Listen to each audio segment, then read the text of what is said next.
Bonjour à tous, c'est les Lucasfilles. Bonjour Claire. Bonjour Aurélie. Aujourd'hui, la chaîne Lucasfilles va prendre des allures décidément glamour puisque nous avons le grand plaisir de recevoir sur notre canapé virtuel Phobos, une petite fierté nationale dans l'univers du cosplay, doublée d'une photographe de talent qui nous illumine les réseaux sociaux avec des superbes mises en scène inspirées et inspirantes. Donc, plus belle la chaîne avec Phobos. Merci d'avoir accepté l'invitation aujourd'hui. Eh ben merci. Bonjour à toutes les deux. Quelle introduction, dis donc. Je te garantis pas la conclusion. Donc Phobos, c'est vrai que tu es une personnalité de la scène cosplay en France, tout fandom confondu, j'ai envie de dire, parce que tu as ces 5 dernières années visité les univers Marvel, Disney, Harry Potter, Star Wars, bien sûr, on va en parler, DC. Tu as fait des incursions du côté du Seigneur des Anneaux, de Game of Thrones. Tu aimes bien le steampunk aussi, et puis l'animé. Puisque quand je suis allée regarder sur ton Instagram, j'ai vu que la premier cosplay que tu avais posté, c'était avec un t-shirt de Sailor Moon. Donc est-ce que tu dirais que l'animé, c'est quelque chose qui t'a amené au cosplay, ou est-ce que tu songeais au cosplay avant de flirter avec Sailor Moon? Alors en l'occurrence, en plus, Sailor Moon, je ne connais pas plus que ça, mais j'aime beaucoup l'esthétique Magical Girls, etc. Tu l'as bien décrit, je m'inspire de plein d'univers. Et je sais qu'en France, la scène cosplay vient beaucoup justement des animés et de la culture japonaise à la base, mais moi je suis plutôt orientée culture américaine pour le coup, donc voilà, films hollywoodiens, comics, etc. Même si pendant mon adolescence j'ai eu ma phase animée, c'était l'époque où on regardait ça sur YouTube ou sur Dailymotion avec des sous-titres un peu dégueux, mais c'était voilà, c'était la grande époque des années 2000. Mais ouais, aujourd'hui je suis plutôt culture américaine, je dois dire. Mais c'est intéressant parce que tu fais tout de suite une distinction entre l'univers du cosplay français avec les autres, et donc la spécificité pour toi de l'univers du cosplay français, ce serait plutôt cette inspiration japonisante ou animée? Ouais, je pense. Alors aujourd'hui, à mon avis, c'est un petit peu moins vrai depuis, on va dire, 2-3 ans, notamment l'arrivée de la Comic-Con à Paris. Mais on a quand même une énorme culture japonaise en France. Je crois qu'on est le 2e pays consommateur de manga derrière le Japon, donc voilà, ça dit un petit peu tout.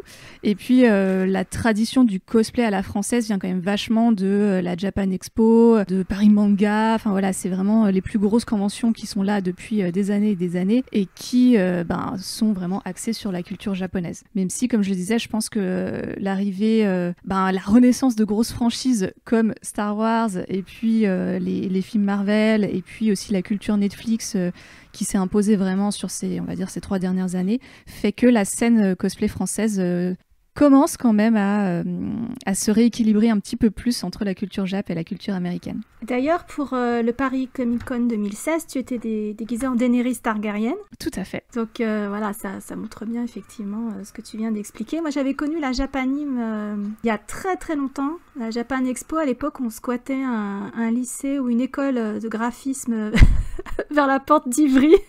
Et il y avait déjà du cosplay, des fanzines, c'était vraiment les 2 gros points forts de la Japan Expo. Maintenant que c'est à Villepinte, dans les grosses conventions, j'imagine que ça a explosé en fait. Là, il y a un décalage de génération, j'imagine, entre nous, mais c'est pas déconnant, effectivement. C'est peut-être l'effet Club Dorothée qui fait que on est des gros consommateurs de mangas et d'animés japonais en France, quoi. Ah bah oui, je pense que ça vient de là, très clairement, des années 90 et de ce côté un petit peu fruit défendu aussi, qu'il y avait autour du manga, des animés. Alors moi, je suis un tout petit peu trop jeune, je pense, pour avoir vraiment profité du Club Dorothée. Mais je me rappelle quand j'allais chez ma grand-mère qui avait M6 parce que j'ai grandi dans un bled au fin fond de la montagne où il n'y avait pas M6. Donc je n'ai même pas pu regarder Sakura et toutes ces choses-là. Mais du coup, chez mes grands-parents, j'avais la chance de pouvoir regarder un petit peu ça. Et c'est vrai que c'est des univers qui ont beaucoup parlé à, je pense, toute une partie de jeunes et de moins jeunes français. Et tu mentionnes le fruit défendu ou le côté parfois peut-être malaisant de l'animé japonais et de la culture japonaise. Moi, j'ai remarqué dans les cosplays inspirés d'animés que tu fais, tu prends parfois des personnages un petit peu dark, comme Misa de Death Note, ou même Ash de Overwatch. Est-ce que c'est un choix conscient, ou est-ce que c'est juste un goût qui s'affirme de costume en costume? Alors là, on arrive sur la question assez complexe de comment est-ce qu'un cosplayer choisit ses personnages. Honnêtement, c'est un mélange souvenirs, de personnages qui nous ont marqués, dans quel état d'esprit on est aussi à tel moment où on veut faire tel personnage. Misa de Death Note, par exemple, c'est tout simplement parce que Death Note, c'est un des rares animés que j'ai regardé en entier justement quand j'étais ado, et que ce personnage m'avait beaucoup marqué, et que voilà, quand j'avais 13-14 ans, tout ce que je voulais faire, c'était m'habiller en gothique et publier des photos sur Skyblog. Alors autant vous dire que côté parental, les fringues gothiques, c'était pas vraiment trop ça. Hein, donc voilà, en fait, le cosplay, ça permet aussi de faire un petit peu après coup ce que t'as jamais pu faire quand t'avais 12 piges. C'est-à-dire que si t'étais dans un village de montagne, il valait mieux se cosplayer en Heidi. Voilà, c'était plutôt la vibe. C'est plutôt comme ça que je choisis des personnages. Et pour le coup, pour Ash de Overwatch, j'avoue, je ne joue pas plus à Overwatch que ça, mais je trouve le design des personnages hyper intéressant. Et voilà, j'ai été attirée par ce perso qui en plus a des couleurs noires, blanches et rouges, qui sont des couleurs qui reviennent hyper souvent en fait dans mes choix de personnages, plus ou moins consciemment. Ouais. Mais voilà, il y a aussi un attrait visuel, hein, tout simplement. Parfois, il n'y a pas forcément de grandes raisons psychologiques derrière. Oui, j'allais dire, tu n'étais pas obligé de connaître finalement l'œuvre de référence ou de même de suivre. Ça peut être simplement un stimulus visuel qui fait que tel look ou tel style te plaît dans un personnage. Oui, en tout cas, moi, c'est mon approche. Je sais qu'il y a des personnes qui hurlent au blasphème et que si tu connais pas par cœur le background du personnage et que ça fait pas 25 ans que tu joues au jeu, t'as pas le droit de le faire. Ce que je trouve absolument crétin. Hein. Enfin, je veux dire, à partir du moment où t'aimes bien un costume, je vois pas pourquoi est-ce que tu t'interdirais de le reproduire. Donc ouais, mais du coup, c'est aussi intéressant parce que quand tu choisis un personnage, même si au départ tu l'aimes juste visuellement, forcément tu finis par t'intéresser un petit peu à son histoire, ou en tout cas à son caractère et à l'œuvre dont elle est tirée. Donc ça permet aussi de découvrir quelque part des nouveaux personnages. Est-ce que tu as fait l'expérience de backlash parce que par exemple récemment, en 2018, tu as fait le costume de Cassandra d'Assassin's Creed Odyssey. Ouais. Tu avais mentionné que tu allais aussi jouer, faire le jeu vidéo. Est-ce que tu as déjà fait l'expérience d'un backlash de membres d'un certain fandom ou de cosplayers qui trouvaient que tu n'étais pas assez puriste, entre guillemets Alors, j'ai pas eu de remarques particulières sur le fait que j'avais pas fait spécialement le jeu vidéo par exemple. Par contre, quand j'ai publié ma photo sur Reddit, on m'a fait remarquer que je n'étais pas assez musclée ou que je n'avais pas teint ma peau pour matcher la peau un petit peu bronzée tout simplement de Cassandra. Et donc c'est un peu con. Enfin oui, effectivement, je n'ai pas les muscles d'une demi-déesse grecque, hein, excusez-moi. Là, il faut Gina Carano en termes de carrure. Hein. C'est clair. Pas championne de MMA non plus. Donc voilà, mais il y a toujours quelques puristes sur le côté il faut absolument ressembler à tout prix au personnage. Et encore, moi j'ai de la chance parce que je suis blanche, je suis mince. J'ai très bien conscience que je rentre à peu près dans les grands canons de beauté et que je ressemble à pas mal de personnages de la pop culture, mais c'est des arguments qui sont souvent utilisés contre les personnes qui sont un petit peu hors des codes physiques traditionnels, et je trouve ça con parce que je pense qu'à partir du moment où tu as envie de faire un costume et que tu le fais bien, oui, tu incarnes ce personnage, et peu importe si c'est pas un corps de déesse grecque littéralement, quoi. Il y a un côté comme ça assez dans le jugement. Parce que dans mon souvenir, le cosplay, il y a plus de 20 ans, il y avait un côté vraiment bon enfant, potache, bricolette font leurs costumes. C'est vrai que quand on voit tes costumes, on n'est pas dans le bricolage. Hein, non, c'est pas à la MacGyver avec un pot de yaourt et un trombone. Ah, c'est sûr. Tu postes souvent des tutos sur ta chaîne YouTube et sur ton site internet pour faire des accessoires, etc.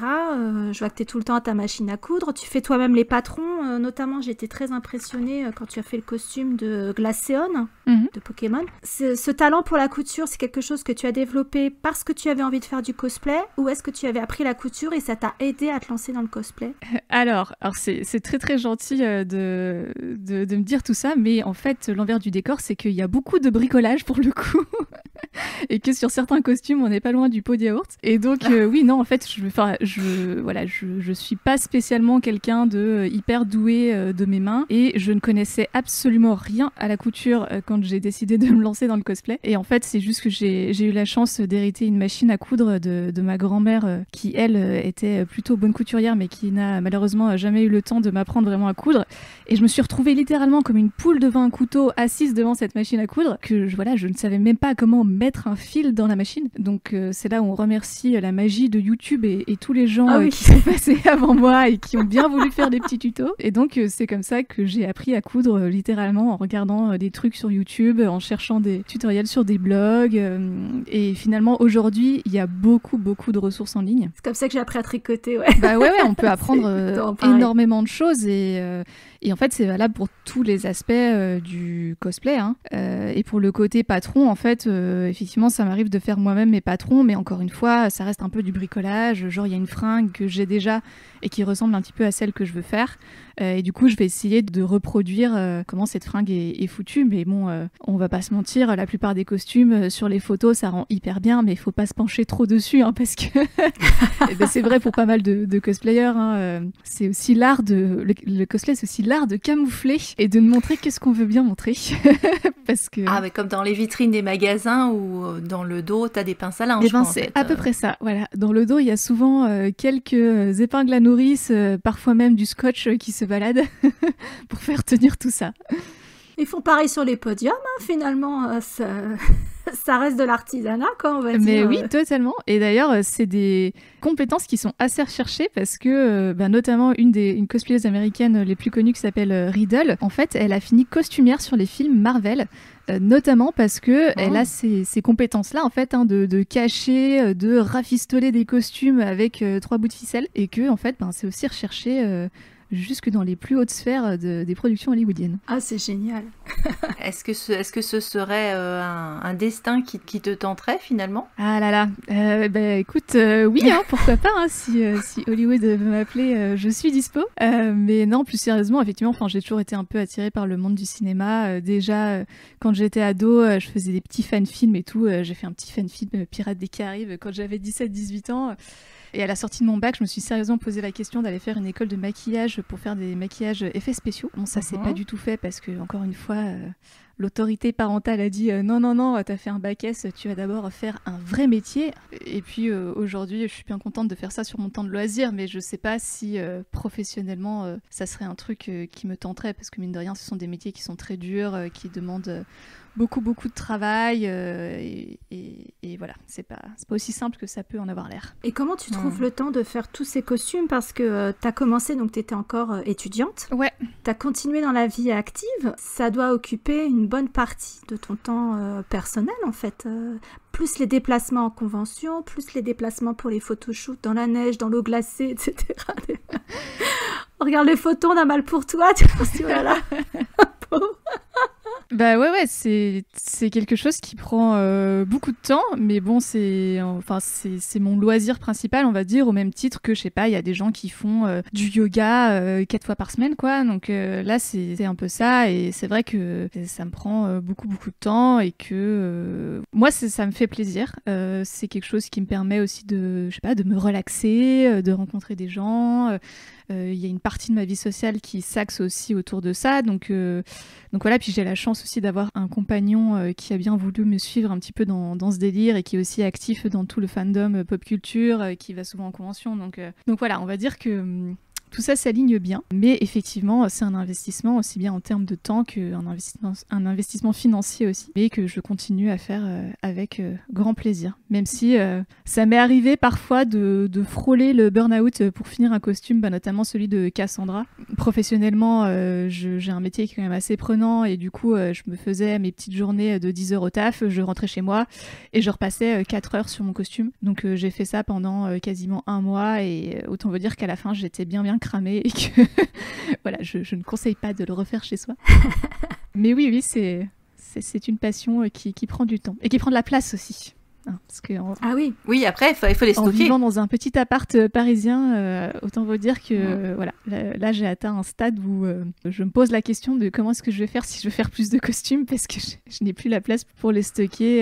Et au-delà du costume, il faut stocker bien sûr les outils, la matière première, tout ça quoi. Ton matériel de photographe aussi, j'imagine. Tout à fait, ouais, parce que du coup, j'ai cette double casquette où ça m'amuse beaucoup aussi de produire mes propres photos. Donc effectivement, j'ai un petit peu de matos de photographie. Bon, c'est pas ce qui prend le plus de place, mais c'est aussi un investissement financier et aussi en termes de temps, parce que voilà, il y a certains cosplayers, quand tu travailles avec un autre photographe, une fois que tu as fini le shoot, tu rentres chez toi et c'est fini, t'attends qu'on te livre les photos.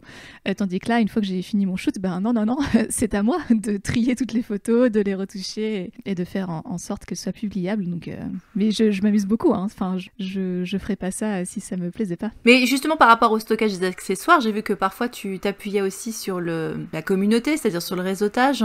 J'ai vu par exemple récemment que tu avais cherché une épée pour justement un photoshoot sur le Seigneur des Anneaux. Ouais. Là, plutôt que d'investir, tu t'es fait prêter l'épée. Une grande épée d'ailleurs, t'avais fait une blague là-dessus, comme ça on va revenir sur notre sabre laser. Mais...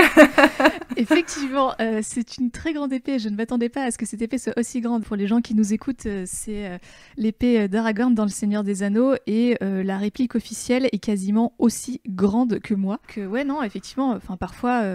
je sais que j'ai besoin d'un accessoire uniquement pour juste quelques photos. Je ne l'ai pas chez moi. Je sais que c'est des accessoires qui valent aussi qui demandent un certain investissement. Oui. Donc je me suis dit forcément dans mes followers un peu geekos, il y en a bien un qui a une réplique d'épée. Et oui, il y en a même plusieurs qui m'ont proposé cette réplique-là. Et je remercie encore César qui a bien voulu me prêter cette épée-là. Mais ouais, c'est marrant de faire appel à la communauté ou même là sur un dernier shooting pour Halloween sur le thème des sorcières. Tout simplement, j'ai farfouillé dans le garage de mes parents qui gardent un nombre incalculable de trucs et du coup ça a été utile parce que j'ai retrouvé des vieux pots, des espèces de verres en métal, des trucs qui marchaient bien pour mon shooting. Donc il faut savoir prendre les ressources là où on peut les trouver.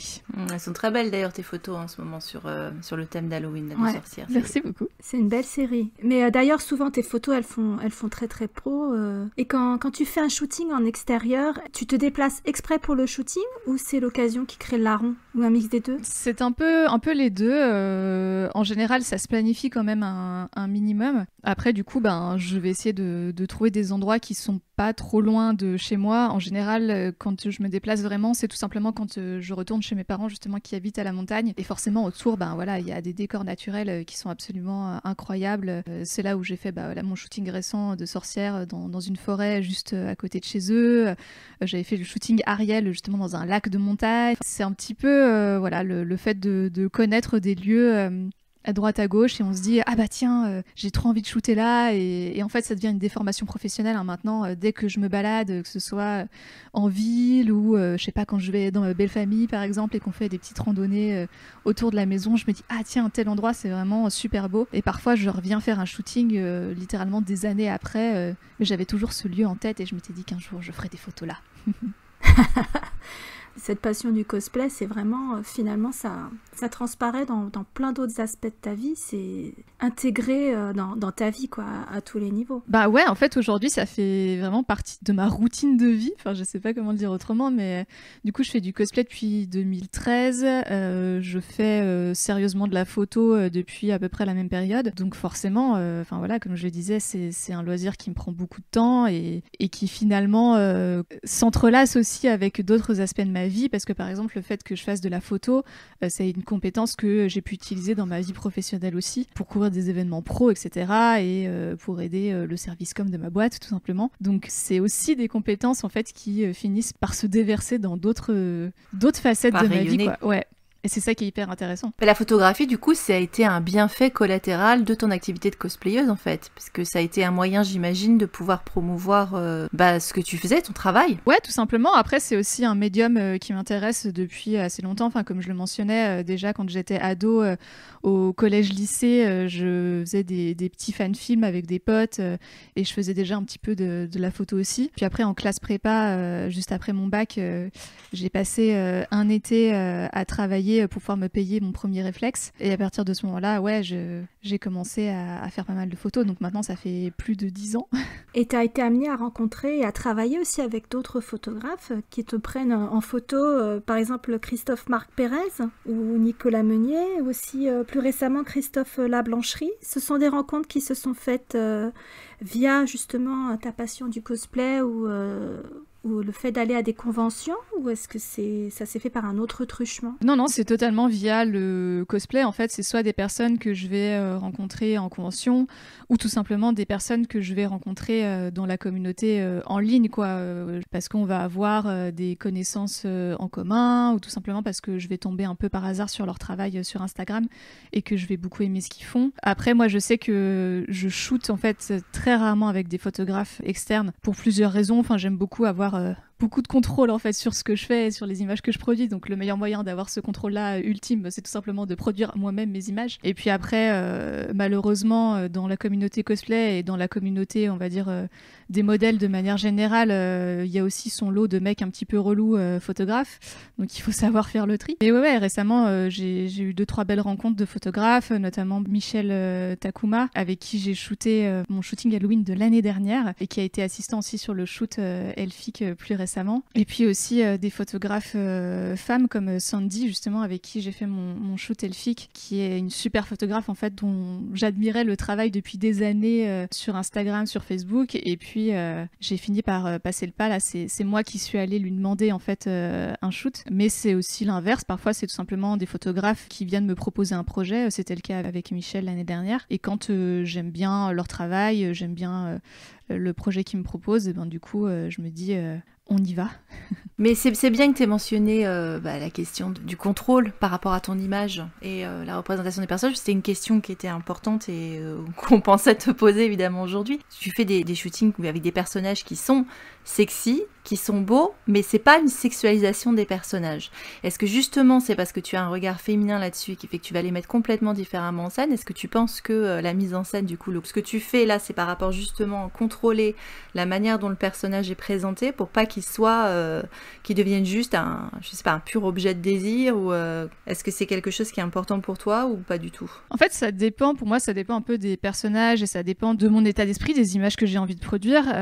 Il y a certains personnages, très clairement, ils vont jouer sur le sexy, et c'est volontaire. Je pense notamment à ma version Supergirl de Noël que j'ai fait il y a quelques années, qui est vraiment en plein dans cette esthétique un peu pin-up 50s. Et pour le coup, justement, je me voyais mal en fait produire ce genre d'image avec un autre photographe. Ça m'intéressait d'avoir un contrôle assez complet là-dessus et de pouvoir gérer, on va dire, le degré de sexy que je voulais avoir dans mes photos. Après, il y a certains personnages comme Cassandra, par exemple, qui est une guerrière, où voilà, la plupart des photos, je cherche pas spécialement à la rendre sexy, quoi.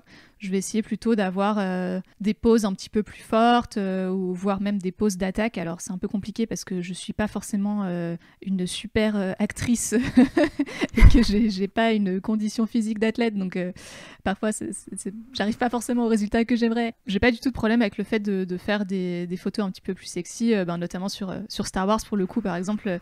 J'ai aussi fait un peu une pin-up façon ces affiches de propagande qu'il y avait pendant la guerre, avec ces pin-up sur leurs ailes d'avion, où voilà, j'ai voulu m'inspirer un petit peu de ces univers-là, mais du coup en le remixant à ma sauce et en choisissant moi-même quelles sont mes poses, quels sont les angles de vue, de façon à éviter tout simplement de produire des choses qui me ressembleraient pas, quoi. Et c'est là que t'as emprunté le pantalon Poe Dameron de ton compagnon, c'est ça?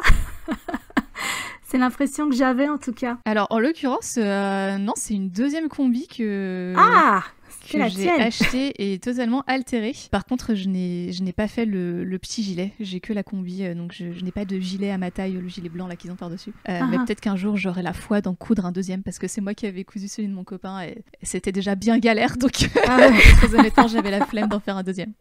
Et quand tu vas en convention et que tu es avec des tenues plus ou moins sexy, etc., avec tes copines, j'ai vu que tu avais notamment une complice, Lucille, c'est ça? Ouais, tout à fait. Qui fait beaucoup de cosplay avec toi depuis des années. Est-ce que ça t'arrive de tomber sur des relous ou au contraire, est-ce que les gens sont toujours très respectueux et... Normalement, je sais pas si c'est quelque chose qui est propre à toutes les conventions. Moi, la première à laquelle je suis allée, la seule d'ailleurs à Chicago, là, on te fait signer normalement une politique de non-harcèlement harcèlement des cosplayers et des cosplayeuses. Alors, est-ce que c'est quelque chose qui est appliqué à toutes les conventions? Alors je pense que ça c'est un truc très américain pour le coup. On commence un petit peu en France à voir quand même des conventions qui se dotent elles aussi de règlements anti-harcèlement. Ce qui est très bien, en soi c'est pas parce qu'il y a un règlement que ça va changer grand chose, mais ça permet un petit peu d'ouvrir la discussion. En général, pour que ça soit vraiment efficace, il faut que ça s'accompagne aussi de formation du staff et des personnels de sécurité. Globalement, les gens sont plutôt sympas en convention. Après, bien sûr, il y a toujours son lot de relous, on va pas se mentir. Je sais qu'à la Japan, j'ai déjà eu des gens qui se permettent des remarques, qui te prennent en photo alors que t'as pas envie, voire même qui te touchent sans ton consentement. Donc ça, c'est malheureusement des choses qui arrivent. Vu les témoignages de cosplayeuses qu'il peut y avoir, je m'estime assez chanceuse de ce côté-là. Je pense que j'ai pas subi trop de choses, heureusement. Mais ouais, ça reste un truc aujourd'hui. De toute façon, à partir du moment où on est une nana et qu'on se fait harceler dans la rue, il n'y a pas de raison qu'en convention, ce soit foncièrement différent, malheureusement. Donc oui, il y a toujours des relous, comme il y a toujours des relous aussi sur Internet. À partir du moment où tu es une nana en ligne, forcément, tu vas te recevoir quelques dick pics non consentis dans tes DM Instagram. Ce qui fait toujours plaisir, n'est-ce pas? Oui. Même pas cosplayer les dick pics, tu vois. Même pas les accessoires rigolos. Ouais. Ah, si te mettre le bonnet de Noël, déjà, c'est bien. Il y a un effort. Dick in the box, tu vois, un petit clin d'œil à SNL, mais même pas, quoi. Ça rejoint ce que Nathalie Zema nous avait dit par rapport aux conventions de jeux de rôle ou de jeux de société qui sont souvent des milieux encore très masculins, alors que les cosplayeuses, arrête-moi si je dis une bêtise, mais j'ai la sensation qu'il y a quand même beaucoup de nanas qui se sont emparées de ce mode d'expression dans un fandom qui est encore très masculin. Est-ce que tu penses que ça joue par rapport à certains comportements? Alors, je pense qu'effectivement, tu as raison, le cosplay, ça reste un univers qui est très féminin. Après, je pense que même si la plupart des personnes qui font du cosplay sont des femmes, il faut pas perdre de vue que la plupart des photographes restent des mecs, la plupart des organisateurs de conventions restent des mecs, la plupart des journalistes geeks restent des mecs, la plupart des organisateurs de concours cosplay restent des mecs, etc. Et que donc, tu as aussi des relations de pouvoir qui se créent, je pense notamment avec les photographes, c'est malheureusement là où on a le plus de témoignages un peu crado, ça va jusqu'à la pédopornographie, et aux témoignages de viol. Donc s'abstenir. On est vraiment sur des choses bien dégueulasses, donc je pense qu'il faut pas le perdre de vue. Après, c'est aussi une plateforme où justement il y a pas mal de nanas qui prennent la parole pour parler de ça, pour témoigner, pour aussi avertir les plus jeunes, parce que moi j'approche de la trentaine, je pense que j'ai un petit peu plus d'outils à ma disposition pour me défendre face à d'éventuels manipulateurs dans ce genre-là, donc, notamment dans la communauté française. Il y a beaucoup de très jeunes qui font du cosplay, qui vont en convention, que je pense que c'est pas mal eux notamment qui sont à risque, quoi. Mais c'est aussi dans le cosplay que y a beaucoup de personnes qui parlent de problématiques diverses et variées au-delà du sexisme. C'est aussi intéressant d'aborder les sujets de racisme, de transphobie, de grossophobie. Il y a des cosplayeuses qui s'expriment sur ces sujets et c'est tant mieux, on en a besoin, quoi. Oui, tu disais par rapport aux médias, ce qui fait qu'il y a peut-être effectivement aussi une pression qui est toujours la même, qui est que tu as plus de chances justement d'être diffusée et on a pu voir que tu avais eu des featuring dans plusieurs magazines. Encore une fois, c'est formidable. Oui, est-ce que spontanément les journalistes vont pas, en étant justement des mecs, choisir les photos de la petite minette qui est lookée sexy et passer à côté du travail qui a été fait sur une autre cosplayeuse qui a fait un boulot de dingue sur son costume parce qu'ils se disent ça va se vendre mieux si je prends ce costume plutôt qu'un autre. Oui, je pense qu'il y a ce biais-là et notamment dans les médias un petit peu plus mainstream. Aujourd'hui, c'est peut-être un petit peu moins vrai parce que le milieu c'est quand même pas mal diversifié, mais il y a encore 3-4 ans, tu voyais énormément les cosplays les plus sexy, et je me voile pas à la face, même encore aujourd'hui. Si t'es une nana qui est plutôt mince, plutôt bien foutue, qui est blanche, tu as beaucoup plus de chances d'être mis en featuring dans des magazines, des médias divers et variés, que si tu as un autre type de physique.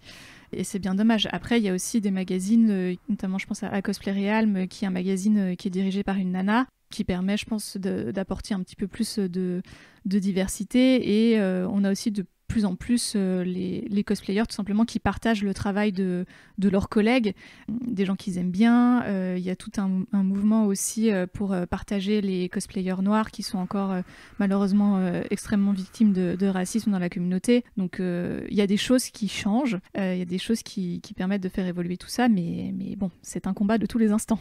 Grâce aux réseaux sociaux aussi, parce que justement, on n'a plus nécessairement besoin d'avoir à attendre qu'un magazine veuille bien diffuser ta photo. Oui, bien sûr. C'est clair que l'explosion des réseaux sociaux, et d'autant plus ceux basés sur l'image comme Instagram, et plus récemment TikTok aussi d'ailleurs, ça permet d'avoir des figures un petit peu plus nouvelles sur le devant de la scène, et c'est aussi ce qui a permis l'essor du cosplay en tant que tel, parce que on voit bien la scène cosplay pré-internet, pré-réseaux sociaux, ça restait quand même très confidentiel. Enfin, moi j'espérais la découvrir d'un peu plus près à la convention de QC cette année. Bon, alors après justement, peut-être pouvoir parler de l'impact qu'a pu avoir la pandémie actuelle sur des activités puisque tu probablement que t'attendais et que tu guettais toi, qui font partie de ta routine de cosplayeuse aussi. Mais alors on avait pu avoir la vidéo que vous aviez faite, donc justement par rapport à une question sur la communauté française de cosplayers et de cosplayeuses, vous avez fait une jolie vidéo de passage de relais, de costumes et de pinceaux, qui était assez sympa. Oui, effectivement, c'était pour Génération Star Wars, effectivement, convention à laquelle je devais assister et qui a été annulée à cause du confinement, mais qui s'est réinventée du coup en ligne, et donc on avait fait une petite vidéo avec quelques cosplayers français. D'ailleurs, je les connaissais pas spécialement, ceux qui étaient dans la vidéo, c'est vraiment des gens qui m'ont répondu via Twitter et Facebook, donc c'est des belles découvertes au passage d'ailleurs. Pour la petite histoire, on a même fini en ouverture du journal 12h45 de M6. Voilà, oui, c'était la petite surprise. Mais alors du coup, qui t'ont répondu, c'était à ton instigation que s'est fait cette partie du programme-là. C'est toi qui étais responsable de cette partie-là? Ouais, en fait, c'est... alors, je sais plus qui, j'en excuse, de l'organisation de la convention, qui a suggéré ce petit défi et qui m'a demandé, du coup, si je voulais coordonner tout ça. Donc voilà, j'ai mis en action mes compétences de gestion de projet et on a réussi à sortir la petite vidéo à temps pour la convention en ligne. C'est dingue, on aurait pu se croiser à QC cette année s'il n'y avait pas eu cette pandémie. Mais du coup, ton dernier voyage en 2020, c'est quand tu es allé à Galaxy's Edge? Oui, exactement. Alors, on a eu beaucoup de chance pour ce coup-là parce qu'on est allé en Floride, donc on va dire 1 mois et demi avant le confinement. Et du coup, pour vous en dire un petit peu plus, ça fait, je pense, depuis qu'ils ont annoncé qu'ils allaient faire une extension Star Wars, que je mettais de l'argent de côté pour pouvoir faire ce voyage, parce que j'aime beaucoup les parcs d'attractions de manière générale, et du coup, vous en doutez forcément, un parc d'attractions avec du Star Wars dedans, il fallait absolument que j'y aille. Donc j'ai réussi à motiver mon compagnon qui à la base n'aime pas spécialement ça, mais bon voilà, c'était Star Wars, donc c'était difficile de dire non. Et effectivement, on a un petit peu craqué et on est parti une semaine à Disney World en Floride pour visiter Galaxy's Edge, qui est donc une extension entièrement dédiée à Star Wars, qui a ouvert à fin 2019. Si je dis pas de bêtises. Donc tu as eu la chance d'être capturée par Kylo Ren, petite vénarde. C'est vrai, ça c'était dans le Star Tour. Je suis jalouse parce que moi je me serais rendue tout de suite. Ouais. Vu qu'on avait fait des petits outfits et tout, donc moi j'avais une veste avec le symbole de la résistance cousue devant, cousue derrière. Donc forcément, les gens voulaient un petit peu interagir et je me suis aussi pris la tête avec un officier du premier ordre dans la file d'attente pour la cantina. Donc c'était très très drôle. Ce qu'il faut savoir, c'est que donc à Galaxy's Edge, il y a des personnages issus de l'univers qui se baladent et avec qui on peut interagir. Donc ça, c'était vraiment très très chouette. Donc un très beau souvenir qui compense, je me doute, pas tout à fait l'absence de déplacement et de convention ensuite avec cette année très bizarre, mais oui, parce que tu avais mis sur ton Instagram, en fait, dès octobre 2015, tu commençais à préparer ton cosplay de Rey. Tu disais que tu étais très excitée pour les nouveaux films, pour le futur Galaxy's Edge, donc 5 ans après... T'as pu y aller, enfin un peu moins de 5 ans après. C'était un petit peu la réalisation c'était littéralement la réalisation d'un rêve, franchement. Ça faisait 5 ans donc j'en rêvais, ça faisait littéralement, je pense, 7 ou 8 mois que je préparais dans les moindres détails le voyage, et ça s'est hyper bien passé, et honnêtement, une fois que toutes ces histoires de Covid seront terminées, je ne peux que encourager les gens qui le veulent et les fans de Star Wars à se rendre à Galaxy's Edge. Alors peut-être qu'on en aura bientôt un à Paris d'ailleurs. Oui, il est prévu au studio Walt Disney, ouais. avec le pays de la Reine des Neiges aussi. Mais exactement. Mais voilà, c'est vraiment magique parce que on a vraiment l'impression de se retrouver dans un film ou une série Star Wars. Donc c'est assez incroyable à vivre. Donc voilà, je sais que je suis extrêmement chanceuse d'avoir eu le privilège de pouvoir y aller et de pouvoir en profiter. Mais c'était assez incroyable. On a pu construire un droïde, construire un sabre laser. Enfin voilà. C'était très cool. Peut-être qu'on peut rester dans le chanceux ou dans les expériences incroyables liées à Star Wars, mais on a vu que tu as pu avoir la chance de rencontrer Carrie Fisher.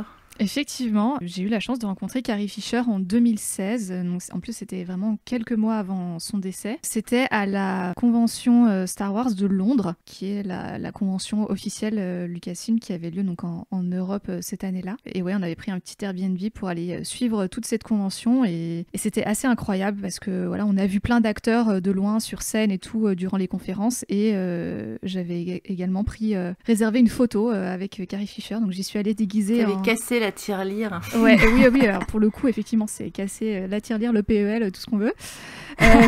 Parce que c'est pas donné. Mais je regrette pas du tout. Et j'étais déguisée en petite Ewok et elle m'a dit que j'avais l'air très mignonne. Elle m'a fait un câlin, on a fait notre photo et voilà, c'est un super souvenir et d'autant plus qu'elle nous a quittés beaucoup trop tôt juste après. Donc voilà, c'est une photo que j'aime beaucoup. Ah, ça n'a pas de prix, hein, du coup, ce souvenir-là.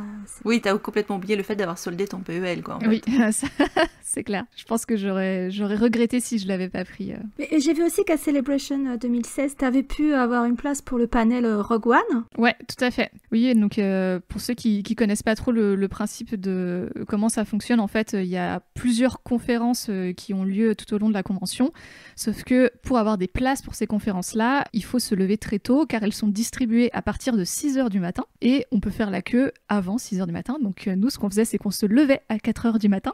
On allait faire la queue. À 6h, on récupérait notre petit ticket et ensuite on rentrait dans notre Airbnb, finir notre nuit pour 2-3 heures avant de se réveiller, de se mettre en costume et de partir faire notre journée. Donc c'était un peu marathon, mais on a réussi à avoir des places pour tous les panels qu'on voulait faire. Et donc on avait eu le panel Rogue One et on avait eu un panel aussi où il y avait... ça devait être un panel qui revenait sur l'épisode 7, je crois, parce qu'il y avait... il me semble qu'il y avait John Boyega, qu'il y avait Gwendoline Christie, donc ouais, c'était assez incroyable. Et en plus, pour la petite histoire, c'est assez triste, mais c'était au même moment que les attentats de Nice, en France, et ils ont tenu à rendre hommage aux victimes. Donc Gwendoline Christie a fait un super hommage et toute la salle a chanté la Marseillaise. Donc c'était un moment assez spécial et je pense que ça démontre aussi l'ambiance en fait pleine de camaraderie et d'entraide qu'il y avait à la Star Wars Célébration et en particulier à Londres. Franchement, les Anglais étaient vraiment adorables. C'était un très bon souvenir cette convention de 2016. Et des années-lumière de ce qu'on peut vivre en ligne avec les trolls des bois, les fanboys énervés et compagnie. On a vraiment l'impression qu'il y a un disconnect entre les gens que tu rencontres dans la vraie vie et puis ce qui peut se passer en ligne par ailleurs, quoi. Ouais, pour le coup, tout le monde était vraiment super sympa et voilà, on pouvait papoter un petit peu avec tout le monde. On a recroisé d'autres Français d'ailleurs qui étaient sur place. Enfin, franchement, c'était bonne ambiance. Après, je trouve que dans les conventions en général que j'ai fait à Londres, même la Comic Con de Londres, il y a toujours une ambiance qui est vraiment très bonne enfant et que je retrouve pas forcément en France. Voilà, je sais pas à quoi ça tient, mais je trouve qu'il y a des meilleures ambiances dans les conventions que j'ai pu faire à Londres comparées aux conventions parisiennes par exemple. Je dirais c'est pareil pour les concerts, le public français est très particulier. Ça m'est arrivé de le trouver assez froid, c'est-à-dire voir un concert avec les Anglais, etc. Puis ensuite le même artiste en France et tu te dis c'est pas la même ambiance, c'est pas le même public, c'est très curieux. Donc apparemment c'est pareil en convention. Bah ouais, il faut croire. C'est pas considéré comme assez sérieux. Ah ouais, ça je peut pense être que ça doit être le côté un peu, tu vois, snob intello français de base. C'est de la sous-culture ou de la culture machin. La culture pop, c'est sale, ouais, je sais pas. Et alors sinon, moi j'avais noté aussi que y a quelque chose qui revient à plusieurs reprises dans ton Instagram et qui a l'air de te tenir à cœur, c'est la cause LGBTQ. Et donc, est-ce que tu peux nous en dire un petit peu plus? C'est quelque chose qui te tient à cœur parce que tu connais des gens qui sont concernés ou juste simplement ça te paraît normal de t'investir dans cette cause et de la défendre? Ça me paraît normal de la défendre et puis je suis concernée moi-même parce que je suis bisexuelle. Donc même si je suis en couple aujourd'hui avec un mec, ça ne change pas mon orientation. Donc forcément, j'ai envie de me battre pour mes droits et puis bien sûr pour les droits de toutes les personnes de cette communauté. C'est quelque chose qui me tient à cœur depuis littéralement des années. Dans mes études, j'ai participé à des associations sur les différents campus où j'étais pour défendre ces droits-là. J'ai été à mes premières manifs, c'était en 2012 quand il fallait manifester pour le droit de se marier. Ouais, on aurait pu se croiser là aussi. Il y avait beaucoup de monde, donc... Il y avait du monde, ouais. Mais, c'était bien. Mais ouais, c'est un engagement qui me tient à cœur. Et voilà, et je sais que la communauté du cosplay, c'est aussi une communauté où il y a pas mal de personnes queer qui se retrouvent et que justement la nature du cosplay, de pouvoir incarner des identités différentes, de pouvoir exprimer son genre de manière différente, c'est quelque chose qui fait que je pense que ça attire pas mal de personnes queer. Alors pas que bien sûr, mais voilà. Mais oui, du coup c'est quelque chose qui me tient à cœur et même si aujourd'hui on a de plus en plus de droits et heureusement, il y a encore des choses à améliorer et de manière plus globale, au-delà des droits, le respect et l'acceptation de la société dans son entièreté, il y a encore des choses à faire là-dessus, quoi. C'est quelque chose qui m'avait frappé à Chicago, c'était justement le nombre de filles qui avaient choisi d'incarner un Kylo Ren finalement féminisé, où il y avait des chevaliers de Ren aussi qui avaient été transformés, qui étaient modifiés, donc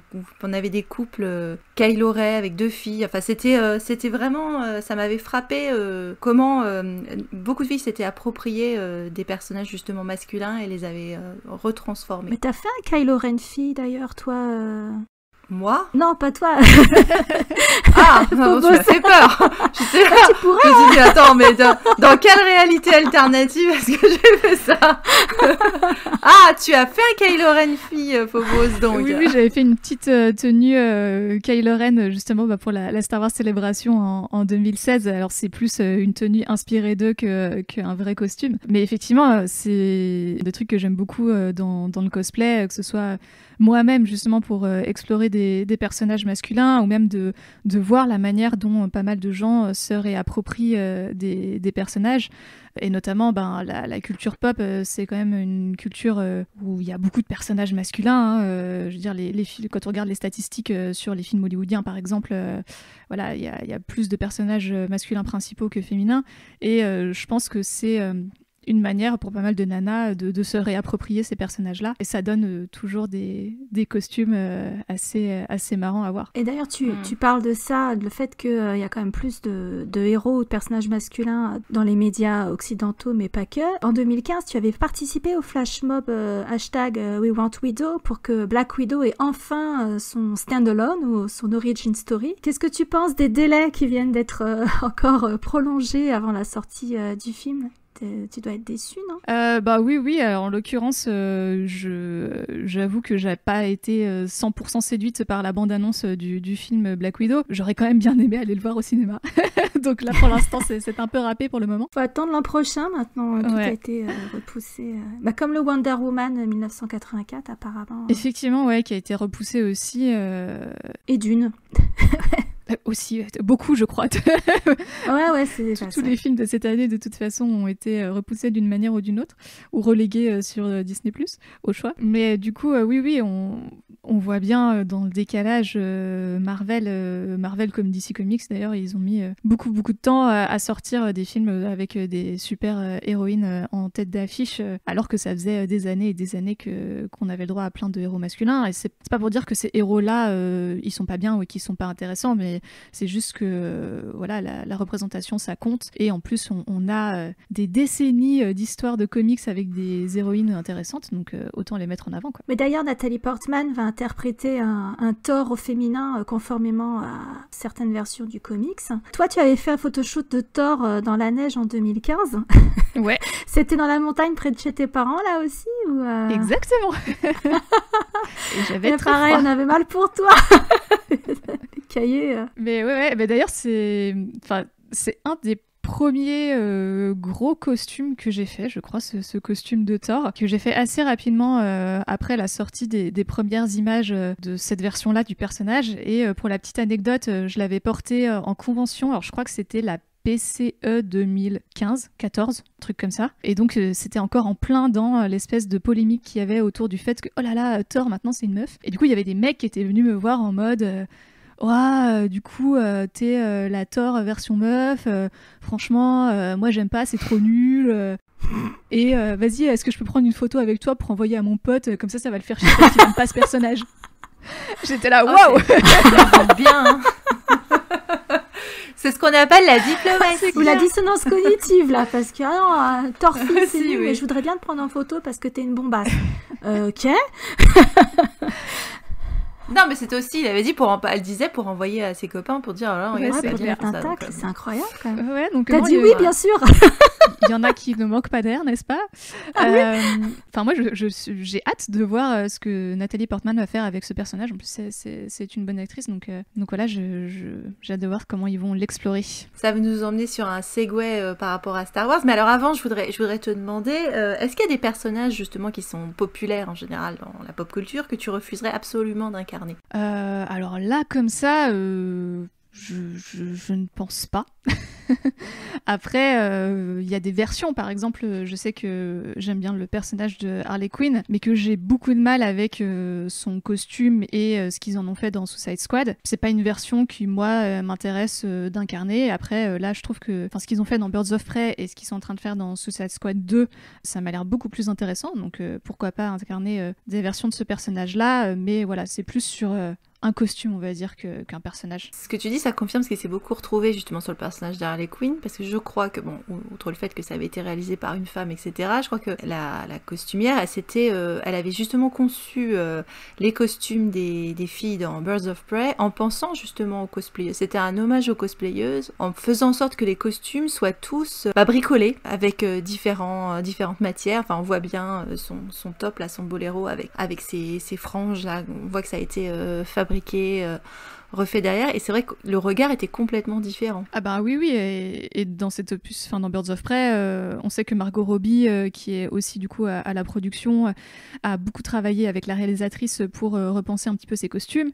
Même si elle a des costumes qui sont toujours assez sexy, la manière dont elle est filmée est totalement différente que dans Suicide Squad, où voilà, dans Suicide Squad, elle va être mise en scène, où elle va se pencher en avant, et t'as la caméra qui va faire un gros plan sur ses fesses, et c'est des choses qu'on retrouve pas du tout dans Birds of Prey, alors que à un moment, elle se bat quand même dans un costume un peu sexy, avec de l'eau qui tombe du plafond parce qu'elle a l'alarme incendie, et du coup tu te dis ouais, ça peut vite se transformer en Miss T-shirt mouillé, et pas du tout en fait. Ça reste une héroïne hyper cool, hyper badass, et c'est quelque chose que malheureusement on voit encore trop peu à l'écran, donc c'est clair, c'était hyper rafraîchissant de voir ça. Mais d'ailleurs, en termes de cosplay, tu disais qu'il y avait encore pas mal de racisme et de sexisme. Est-ce que une cosplayeuse black peut très bien interpréter se déguiser en personnage blanc? Elle va pas se prendre de réflexion, ou est-ce que c'est déjà arrivé que ça passe pas en fait, qu'elle se fasse torpiller?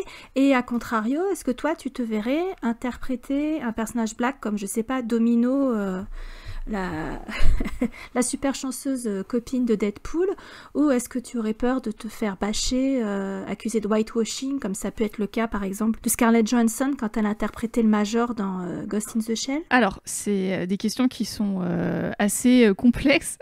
Pour le coup, je pense que je suis pas la mieux placée pour témoigner du racisme, mais de ce que j'en ai vu, effectivement, c'est encore trop fréquent que des cosplayeuses noires se voient insultées parce qu'elles ont fait un personnage qui normalement est blanc ou d'une autre couleur de peau, et ça c'est un truc malheureusement qui est encore beaucoup trop fréquent dans notre communauté, et j'essaye du mieux que je peux de repartager par exemple des cosplayeuses noires ou le travail de photographes noirs aussi. Après, moi je me vois pas spécialement incarner un personnage noir, pour la simple et bonne raison que il y a déjà bien assez de personnages blancs à ma disposition, et que voilà, ça m'intéresse pas spécialement de m'accaparer ces personnages-là, parce que je sais très bien que si je le réalisais, j'attirerais en fait plus d'attention sur moi que si une cosplayeuse noire le faisait, simplement parce que voilà, je suis blanche et que y a encore beaucoup trop de racisme aujourd'hui. Donc je pense que c'est pas ma place en fait d'interpréter ces personnages-là. Et après, c'est encore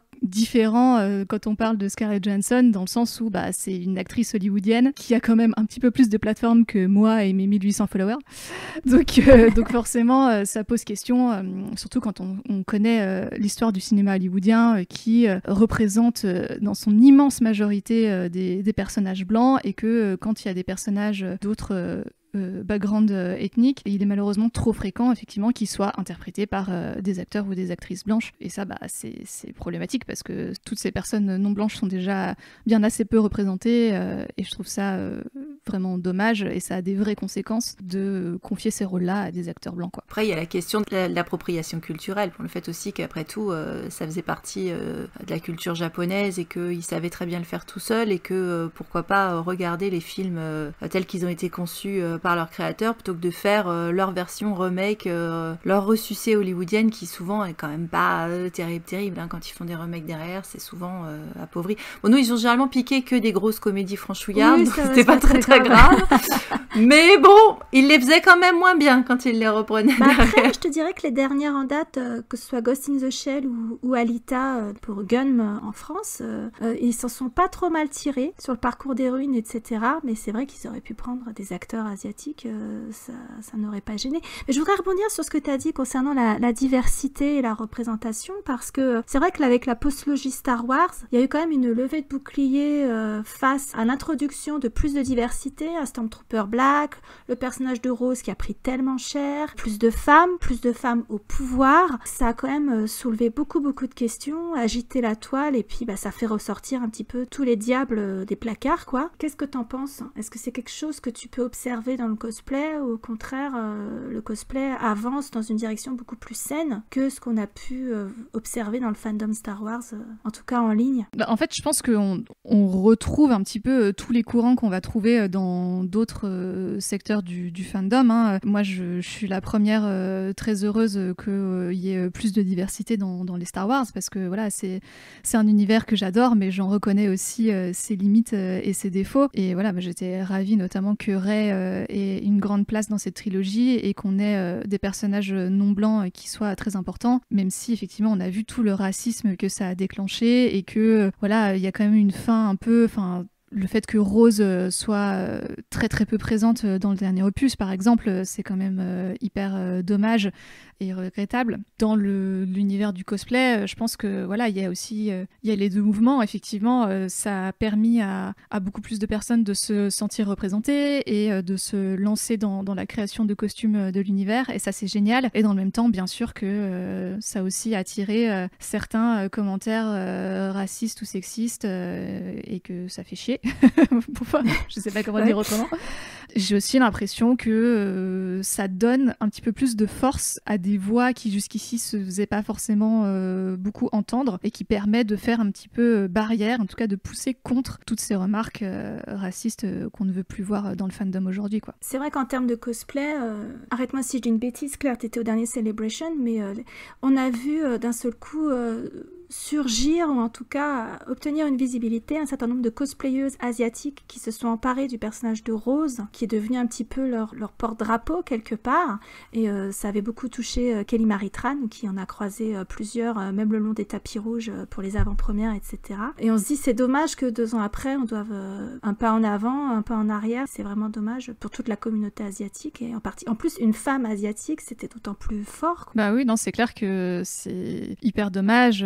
Surtout que, si je me trompe pas, Kelly Marie Tran a dû fermer son compte Instagram à cause du harcèlement, tout comme Daisy Ridley d'ailleurs, et voilà, ça montre malheureusement cette face un petit peu sombre qu'il peut y avoir dans le fandom, mais en même temps, c'est génial que de plus en plus de personnes se voient représentées dans les Star Wars, et j'ose espérer que dans les prochaines séries, dans les prochains films, ça continuera dans cette direction, et que voilà, des personnages non blancs auront d'autant plus de place dans ces histoires-là, et j'espère aussi des personnages queer, parce que c'est un petit peu la dernière frontière de Star Wars, quoi. Oui, parce que le bisou lesbien de 2 secondes coupé pour Singapour, on est d'accord que... Non, ça ne compte pas, J.J. Abrams. Je suis désolée de te le dire, mais ça ne compte pas. Si tu voulais dégager Rose, tu nous faisais du Storm Pilot, alors c'était... Oscar Isaac était pour, d'ailleurs, il l'a dit en interview. Bah oui, et d'ailleurs c'est d'autant plus triste que littéralement depuis des interviews de 2015, aussi bien John Boyega que Oscar Isaac jouent un petit peu là-dessus, auprès des médias comme auprès des fans d'ailleurs, que voilà, il RT des trucs sur Twitter. Je me rappelle très très bien dans une interview de 2015, Oscar Isaac qui disait oui, j'ai joué mon personnage j'ai joué la romance, quoi, comme si une histoire romantique allait commencer et qu'on avait tous compris que c'était avec le personnage de film. Et même J.J. Abrams avait dit qu'il voulait absolument avoir des personnages queer dans son film, etc. Et du coup, je me suis littéralement sentie trahie à la sortie du dernier opus, on va pas se mentir. Bah, il restera que C3PO et R2D2. Alors peut-être j'aimerais bien revenir sur ton rapport personnel finalement à Star Wars, parce qu'on n'a pas encore vraiment parlé de ça. Donc, comment est-ce que toi tu es tombée dans Star Wars? Qu'est-ce qui t'a plu là-dedans? Qu'est-ce que tu préfères là-dedans? Alors, je suis tombée dans Star Wars parce que j'avais un tonton qui était très très fan. Et du coup, je pense que dès qu'on a eu l'âge d'être devant une télé, il nous a mis devant Star Wars avec mon frère. Et que forcément, donc c'était les tout premiers, ceux des années 70-80. J'étais assez fascinée par tout ça. Et puis après, forcément, j'avais 8-9 ans quand est sortie la prélogie. Donc l'épisode 1, je me rappelle le voir en boucle sur une VHS que ma grand-mère avait récupérée. Et voilà, et je l'adorais, je trouvais ça hyper cool. J'étais absolument fan de Padmé. J'aurais voulu que ça soit ma grande sœur. Et du coup, je suis allée voir, le premier que j'ai vu au cinéma, du coup, c'est l'épisode 2. J'avais traîné mon papa pour m'emmener au cinéma voir le film. Et le 3, je suis allée le voir toute seule avec une pote. C'est des films qui ont beaucoup marqué mon enfance et mon adolescence. Et j'adorais cet univers-là. C'est aussi l'époque où j'étais fan du Seigneur des Anneaux. Donc il y avait ce côté un peu, des univers avec des grandes sagas. C'est vraiment le truc qui me fait vibrer. Et avec des beaux costumes. Et avec des super costumes. T'influencer probablement. C'est clair, c'est clair. La garde-robe de Padmé, ouais, c'est... Elle est incroyable. Le travail est sublime. Bon, pour le coup, on sait aujourd'hui avec le recul qu'il y a malheureusement parfois un peu d'appropriation culturelle dans les costumes, mais ils sont quand même visuellement assez incroyables, quoi. Et j'étais d'ailleurs un petit peu déçue sur le costume design de la dernière trilogie, que voilà, je trouvais qu'il manquait un petit peu de flamboyance. Crois-tu Est-ce que tu valides le non-changement de costume de Rey pendant l'intégralité du dernier épisode? Ouais, c'est le drame de toute cosplayeuse. Ce sont un petit peu des occasions manquées, effectivement. Quel est ton look préféré donc, de Star Wars? J'imagine que tu vas plutôt aller du côté de la prélogie, puisque finalement tu es une enfant de la prélogie. Mais quel serait le look ou le costume ou le maquillage le plus mémorable pour toi?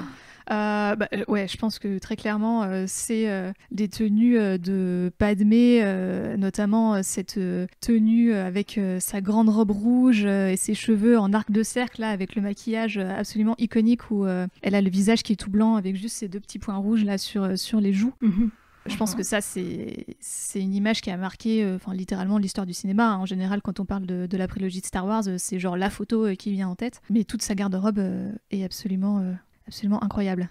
En sachant que Star Wars nous a quand même fait un joli coup de pute avec l'univers étendu, avec la garde-robe de Padmé, parce que je sais pas si t'avais vu passer dans une BD que cette garde-robe, elle a été atomisée dans l'espace, elle a été perdue dans l'espace. Il y avait Leia qui retrouvait la garde-robe de sa maman, et donc c'était évacué, jeté dans l'espace, donc elle doit dériver quelque part dans la galaxie très très lointaine, la garde-robe de Padmé.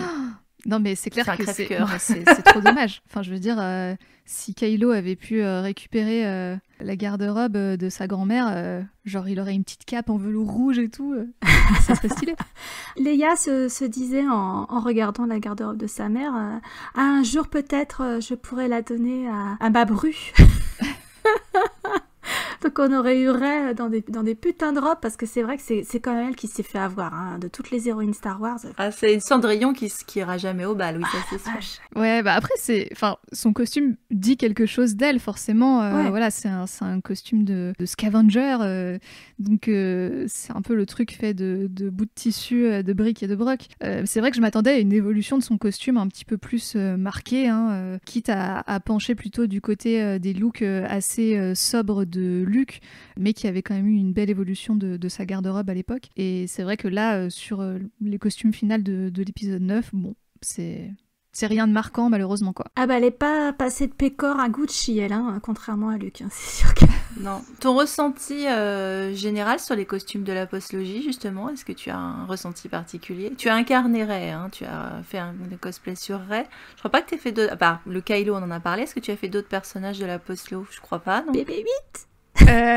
Ah oui, BB-8. Oui, c'est vrai. Il y avait BB-8. C'est une petite version humanisée de BB-8. Ouais. Mais à un niveau du ressenti général, est-ce qu'il y a des costumes qui sortent du lot ou qui méritaient une mention honorable ou comment est-ce que tu t'as perçu ça? Avec ton regard de costume. J'aime quand même pas mal le costume de Kylo. Certes, il est assez simple, mais ils ont su quand même apporter beaucoup de texture et tout, notamment ce travail sur les manches qui font un peu comme des espèces de grosses écailles. J'ai trouvé que c'était plutôt chouette.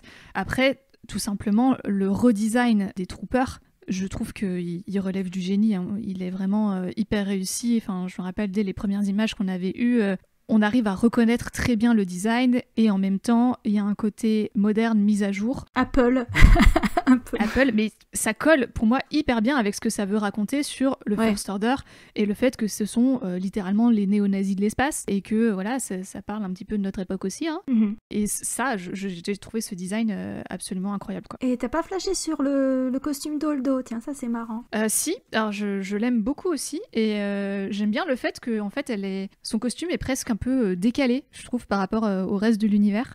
Le fait qu'elle ait ses cheveux rose-violet, sa grande robe et tout. J'aime beaucoup le design. Je trouve que ça met un peu le personnage à part. Et quelque chose que j'aime bien aussi dans la prélogie, et notamment dans le film de Rian Johnson, donc l'épisode 8, c'est tous les petits bijoux qui ont été imaginés pour le film.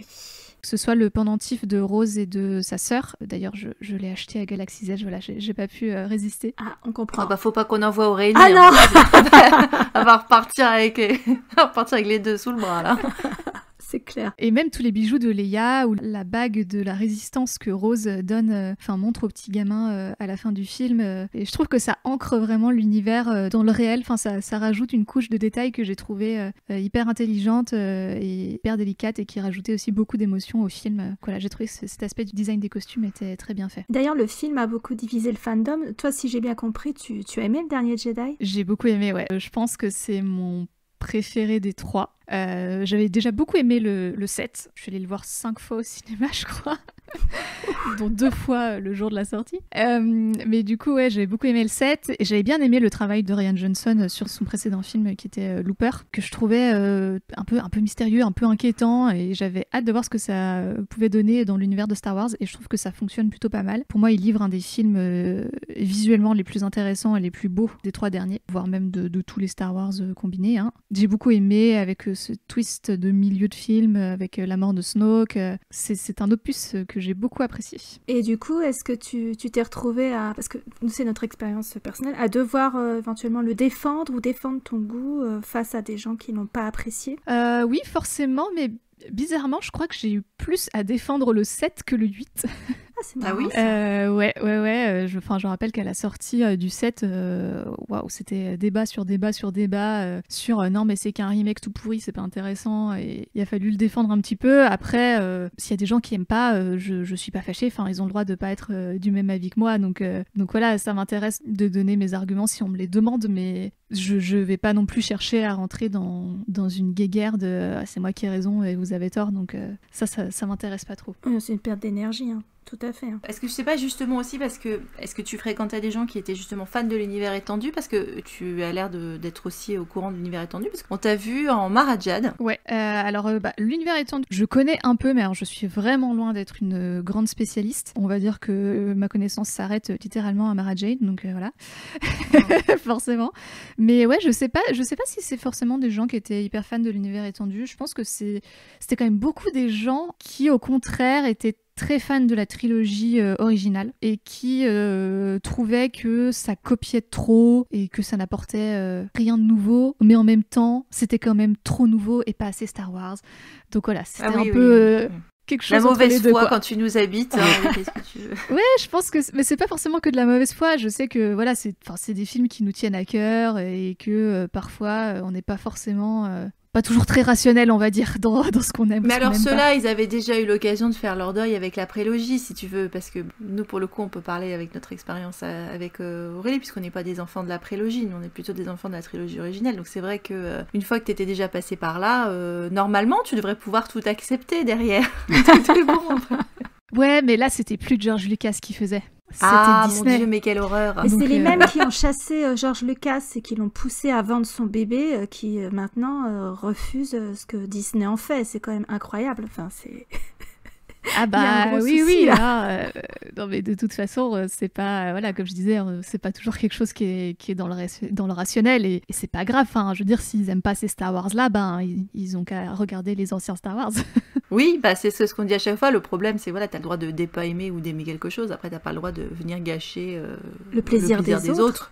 Exactement. Ou essayer d'empêcher la création de la suite ou de t'en prendre à ceux qui participent à la création de la suite, comme ça peut être le cas par rapport à Rian Johnson, Kelly Marie Tran, etc. Tous ces gens qui sont fait insulter, menacés, chassés, même des réseaux sociaux. T'as l'impression que parfois les gens n'ont pas conscience des limites entre la réalité et quelque chose qui leur tient à cœur, et si tu fais quelque chose qui leur plaît pas avec un fandom qu'ils adorent, qu'ils ont élevé quasiment au rang de religion, bah t'as tout faux et on peut lancer la chasse aux sorcières. Ça fait un peu flipper quand même. Ouais, tout à fait. Qu'est-ce que tu aimerais voir, toi, dans le futur de Star Wars? Parce qu'ils sont en train de, sans arrêt, développer la franchise en proposant de nouvelles orientations et des séries, etc. Qu'est-ce que tu aimerais voir en tant que fan de Star Wars, mais en tant que cosplayeuse également? Est-ce qu'il y a des choses qui te feraient envie? Alors, je pense que déjà, j'aimerais bien voir des nouvelles périodes et des nouveaux personnages. Parce que là, on le voit avec les séries qui sont en production. Voilà, Mandalorian, Obi-Wan, Cassian, on est quand même sur des choses qu'on connaît déjà, dans des époques qu'on connaît déjà. Donc moi, je suis très curieuse de voir,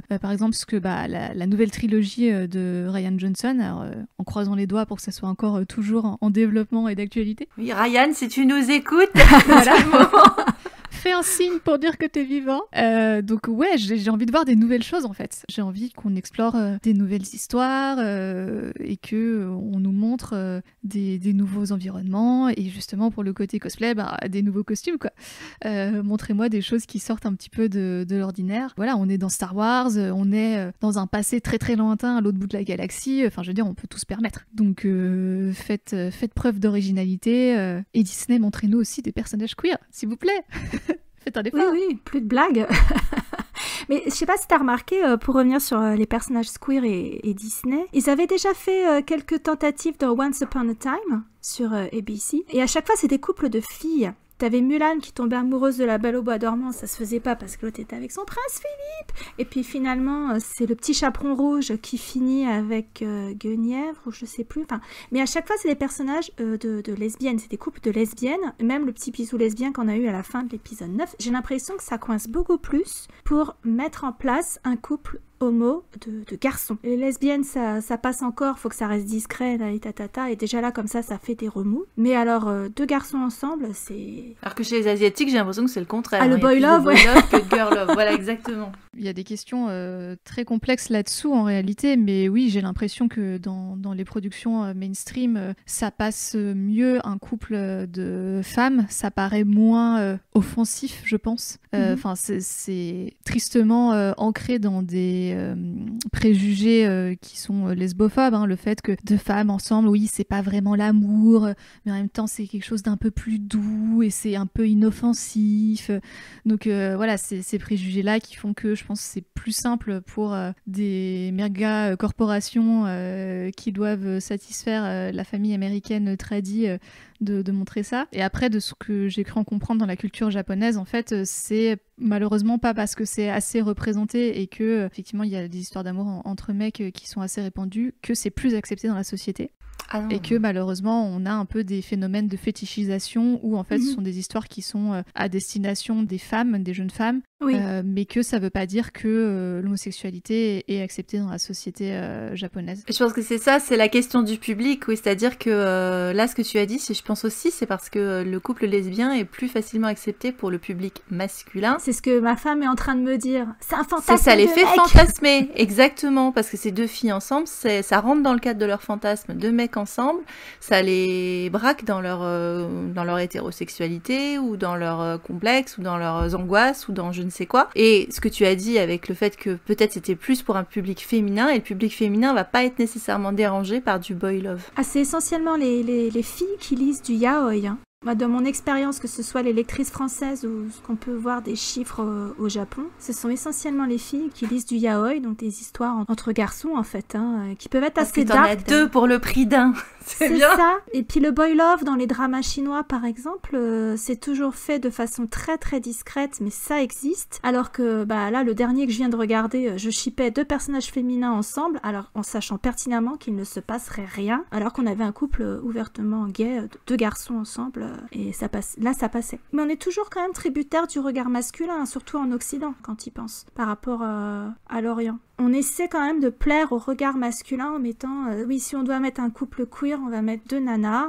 Ok, parce que le mec hétéro qui a 40 ans, le fanboy, c'est susceptible de lui plaire. Par contre, 2 garçons ensemble, pas du tout. Donc il y a encore un travail à faire de ce point de vue-là. Ouais, tout à fait. D'ailleurs, le fandom a pas attendu l'approbation de Disney pour écrire moult fanfiction et faire plein de fanart sur Finpo, par exemple. Ouais.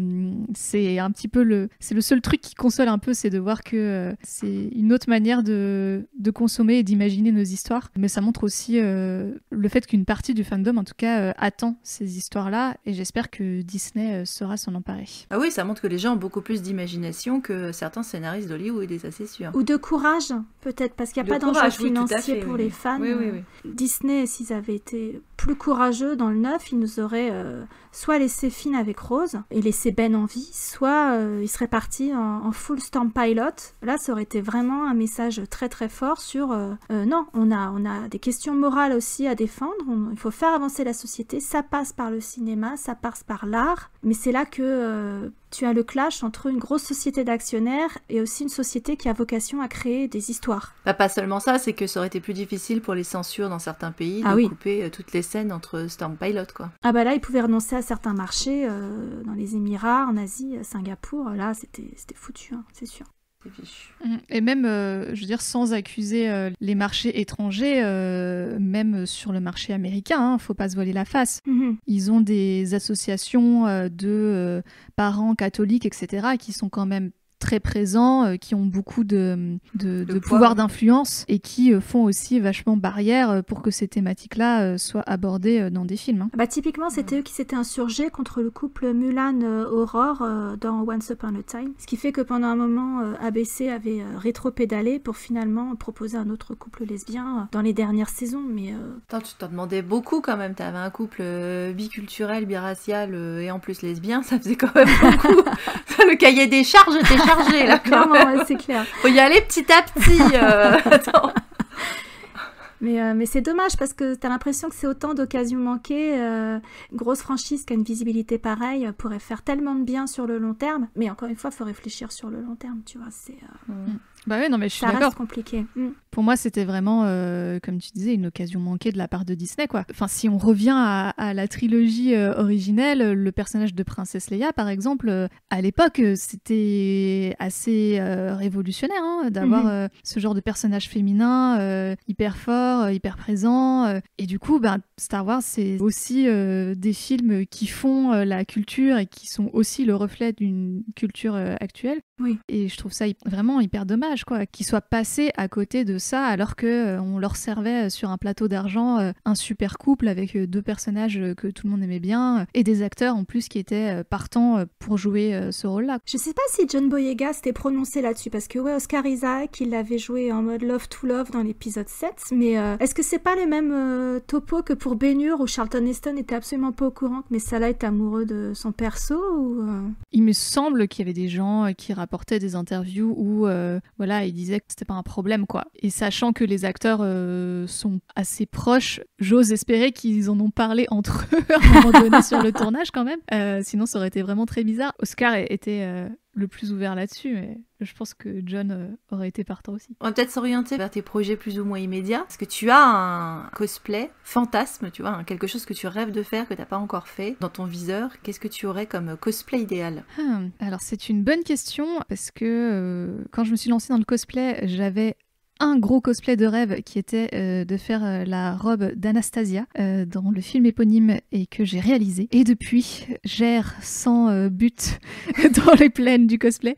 Non, mais... Et dans les montagnes de ton enfance, trouver le site idéal. Non, mais j'ai quand même... 2 projets, je pense que j'aimerais bien faire. Alors il y en a un, c'est pas du Star Wars, mais c'est une sœur de bataille de l'univers Warhammer. C'est un univers que j'ai découvert parce que mon copain fait plein de figurines Warhammer et je trouve que voilà, visuellement il y a des trucs assez sympas et donc j'aimerais bien faire une grosse armure de sœur de bataille, mais pour ça je pense que je vais devoir attendre un petit peu parce qu'en termes de place, ne serait-ce que pour la construire puis pour la stocker, c'est pas dans mon 40 mètres parisien que ça va se passer. Et ensuite, j'aimerais bien faire une tenue de Padmé quand même, parce que j'en ai pas encore fait. T'as fait une tête. Ouais, juste la tête. Oui. Ouais. J'ai fait un petit test make-up pendant le confinement, effectivement. Mais j'aimerais bien faire une tenue de Padmé. Alors, je sais pas encore laquelle. J'avoue que la robe qu'elle a quand elle est sur Naboo et qu'elle est au bord du lac... La robe arc-en-ciel. Exactement. Ah ouais. Voilà, le rêve, c'est un peu donc, d'avoir projet cette lac robe de Caume. et d'aller faire les photos au lac de Caume, exactement. Voilà, aussi. Ça serait quand même un peu le dream projet. On va guetter ça. C'est pas pour tout de suite. Et suite. alors du coup, du fait de l'absence de convention, comment ça se passe maintenant dans le monde des cosplayers? Alors je pense qu'il y a eu beaucoup de frustration parce que on avait tous des conventions prévues à droite à gauche. Comment ça se passe? Du coup, il y a eu pas mal, vous l'avez vu passer, il y a eu des défis beaucoup au début là, du confinement où on a essayé de reproduire avec des maquillages et avec les moyens du bord certains personnages. Donc c'est une manière de faire un petit peu du cosplay autrement. Après là, les projets photos peuvent toujours s'organiser dans le respect des gestes barrières. Quand tu vas faire des photos au fond de la forêt où il y a personne, en soi tu risques pas grand chose et ça c'est toujours faisable, donc ça continue. Après effectivement ça manque un petit peu d'avoir les conventions où on peut tous se retrouver, où on peut rencontrer des acteurs, rencontrer des personnalités du monde de la pop culture, donc ça c'est clair que ça nous manque. Il y a plusieurs conventions qui ont tenté des trucs en ligne, alors je sais pas dans quelle mesure ça marche vraiment. De toute façon ça remplacera jamais 100% la présence en physique, ça c'est sûr, mais on va dire que ça compense un petit peu. Mais voilà, de toute façon la communauté cosplay c'est une communauté qui historiquement a toujours été très présente en ligne en fait, donc on va dire que ça a juste intensifié l'utilisation de Instagram et de TikTok et compagnie, quoi. Est-ce qu'il y a justement une convention également que tu aimerais faire, que tu n'as pas encore faite? J'aimerais bien pouvoir faire une convention américaine. Je pense que les premières vidéos de cosplay que j'avais vues, c'était des vidéos de la DragonCon, qui est une immense convention aux États-Unis. Et j'aimerais beaucoup voyager à la DragonCon, n'importe quelle convention américaine, je pense. La Comic-Con de New York, ça passe aussi, y a pas de souci. Et si tu y allais, tu irais sur quel cosplay? Oh là là, c'est difficile parce qu'en plus, du coup, il y a l'aspect technique de comment est-ce que je voyage avec un costume. Ah bah oui, comme avec une robe de mariée, tu la mets sous machin. Quand tu voyages, tu vas faire un location wedding, tu sais, tu leur confies ton costume, quoi. Ouais, je sais qu'il y a des cosplayers qui envoient à l'avance à leur hôtel tous leurs costumes dans 15 boîtes différentes et puis comme ça, ils fonctionnent comme ça. Tu dois avoir peur que ce soit perdu ou abîmé. Ouais. Mais là, rien que en Europe, quand j'ai dû prendre l'Eurostar pour aller à la London Comic Con avec ma tenue de H et notamment avec l'arme de H qui est une espèce de grosse Winchester, c'était déjà tout un sketch parce qu'il fallait valider le truc à la douane, le mettre dans un compartiment spécial dans le train et tout. Enfin, ça demande une organisation logistique auquel on ne pense pas forcément au départ. Puis sinon, tu risques de te retrouver fiché S sans savoir pourquoi. Exactement. Pour la petite histoire, j'ai déjà eu des problèmes sur le campus d'une de mes écoles parce qu'on avait une imprimante 3D et que j'avais commencé à imprimer une réplique du pistolet de Princesse Leia. Et en le fait, blaster qui tue.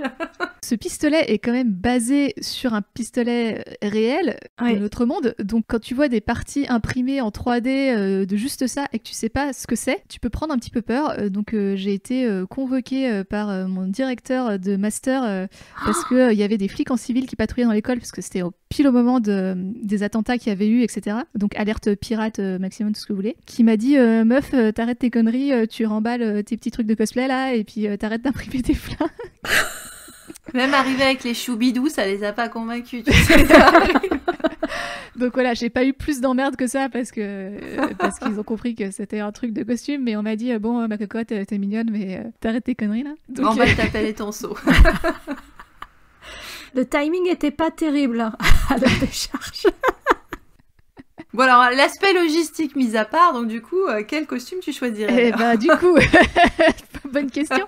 Non, je pense que je prendrais peut-être un personnage de comics, quoi, parce que c'est vraiment le truc emblématique des conventions à l'américaine, quoi. Donc, soit un perso Marvel, soit un perso DC, je sais pas, un truc vraiment bien typique, genre une version de Harley Quinn ou quelque chose comme ça. De quel costume est-ce que tu es la plus fière, finalement, aujourd'hui? Alors, c'est une bonne question, c'est pas évident. Je pense que vraiment le costume sur lequel je me suis le plus décarcassée, c'est le costume de Cassandra de Assassin's Creed. En plus, je suis une des premières cosplayeuses à l'avoir sorti de manière vraiment hyper accurate avant la sortie officielle du jeu, etc. Donc Cocorico en exclusivité mondiale, c'était chez nous, c'était Phobos.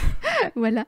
Et non, j'en suis super fière parce que Ubisoft, ils ont eu la gentillesse de faire des petits kits avec des photos hyper rapprochées du costume dans le jeu, donc ça permet d'avoir des références en fait sur tous les détails, les couleurs, etc. Donc pour le coup, il est vraiment, j'ai essayé de reproduire au maximum 100% des détails, quoi. Donc c'est le plus accurate, on va dire, de mes costumes, et je pense que c'est celui sur lequel j'ai passé le plus de temps. Et mon shooting photo, je suis allée le faire dans d'authentiques ruines romaines qui se trouvent en Normandie. Donc voilà, j'ai pris contact avec le directeur de ce site archéologique.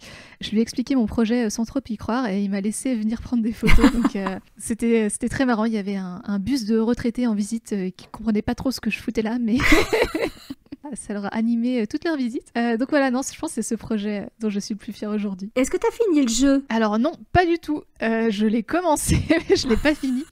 Il est très très long ce jeu, ouais. Et je suis pas très douée aux jeux vidéo, donc je galère un peu. Quels sont tes projets jusqu'à la Noël, Phobos? Dis-nous tout. Tu finis le mois Halloween, hein, en plus on a la chance de te recevoir sur le mois où le cosplay est à l'honneur quand même, enfin en tout cas où les costumes sont à l'honneur. Donc là t'as un calendrier d'une photo par jour. Peut-être pas une photo par jour, mais ouais, j'essaye de poster assez régulièrement ces derniers temps, et donc là sur Halloween j'ai 2 beaux projets. Un shooting sur le thème des sorcières et un shooting sur le thème des vampires. Donc là, j'ai encore pas mal de travail sur les photos à faire côté vampire. Et puis après, du coup, c'est un peu plus calme. J'ai pas encore totalement défini quels allaient être mes projets pour cette fin d'année. En général, j'essaye de faire un petit costume un peu thématique Noël ou thématique hiver. Oui, tu as un petit lutin. Tu fais pas la dinde de Thanksgiving, ça t'a jamais éclairé l'esprit? Non, ça me tente pas trop. Un pèlerin, tu sais, tu peux faire un Mayflower, tu sais. Ah ouais? Tu détournes le côté Quaker, machin. Ou une indienne? Ah bah non, parce que là, on risque de partir en appropriation culturelle, tu sais bien. Ouais, non, tu peux pas faire Pocahontas. Effectivement, j'ai pas spécialement envie de me lancer là-dedans, mais non, on verra. Une sorcière de Salem, tu fais les deux comme ça. Ah tu ouais. fais à la fois le côté Halloween et puis le côté, tu sais, communauté des pèlerins là de la côte Est. Ouais, et ben écoute, pourquoi pas pour un prochain truc.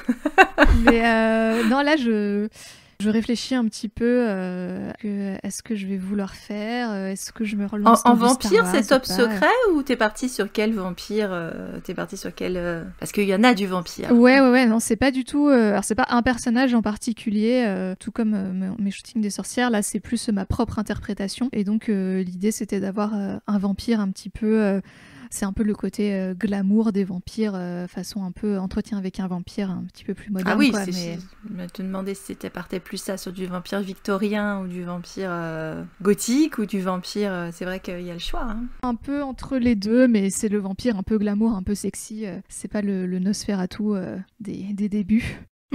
Non, donc... on va éviter le côté chauve-souris avec les grandes dents, si tu veux, c'est peut-être pas... Je comprends que ça ne t'envoie pas du rêve. Donc voilà, non, on est plus sur l'aspect glamour. Ah bah là aussi, pour le coup, tu vois, moi, en souvenir de... Alors, je ne suis pas cosplayeuse, mais j'adore les beaux costumes.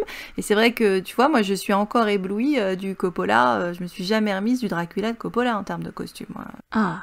Ouais, non, c'est clair qu'ils sont assez impressionnants. D'ailleurs, il me semble qu'il y en avait quelques-uns à l'expo Vampire qu'il y avait à la bibliothèque de Paris l'année dernière, qui était très chouette. Ils avaient quelques costumes de j'ai vampires raté ça, quelle horreur. Non, c'était vraiment sympathique. sublime ces costumes. Et est-ce que tu te vois revisiter la légende arthurienne parce que tu as fait quelques robes médiévales, dont une Guenièvre. Est-ce que tu te vois en Fée Morgane ou en Viviane pour réemprunter l'épée de... D'Aragorn. Bah ouais, pourquoi pas. Enfin, je trouve ça toujours assez intéressant de s'inspirer des diverses légendes et de ces univers-là qui sont liés à la magie et à la fantaisie de manière générale. Donc j'attends peut-être une bonne série ou un bon film qui remette un petit peu plus au goût du jour ces univers, parce que par exemple les derniers films Roi Arthur, c'était pas forcément une très grande réussite. Donc voilà. Donc j'en déduis que soit t'as pas vu Cursed, soit t'as pas été séduite alors finalement. Ouais. Par Nimue ni Mulot, ça t'a pas donné envie, ni Mulot. Écoute, j'ai commencé Cursed, je crois que j'ai regardé les 2 premiers épisodes, mais j'avoue que j'ai pas 100% accroché. Je pense que je suis peut-être pas tout à fait la cible. Mais alors, j'y repensais parce qu'on pensait au grand sabre. Alors, je voulais me dire que j'ai l'esprit mal placé. Mais alors, finalement, quand t'es parti faire ton interprétation de Kylo, as-tu accès à un sabre de Kylo qui a été validé comme étant de la bonne taille? Non, je n'ai pas de sabre de Kylo Ren. Parce qu'il y avait aussi beaucoup de comparatifs sur Twitter et effectivement, c'est également un grand sabre laser. Je dis ça, je n'ai rien dit. Ouais. Écoute, effectivement, si j'en crois certaines fanfictions, le sabre laser est de taille raisonnable. Mais non, je n'ai que des sabres simples. Bon, écoute. Ah, mais attends, ça veut dire que tu lis du Relo?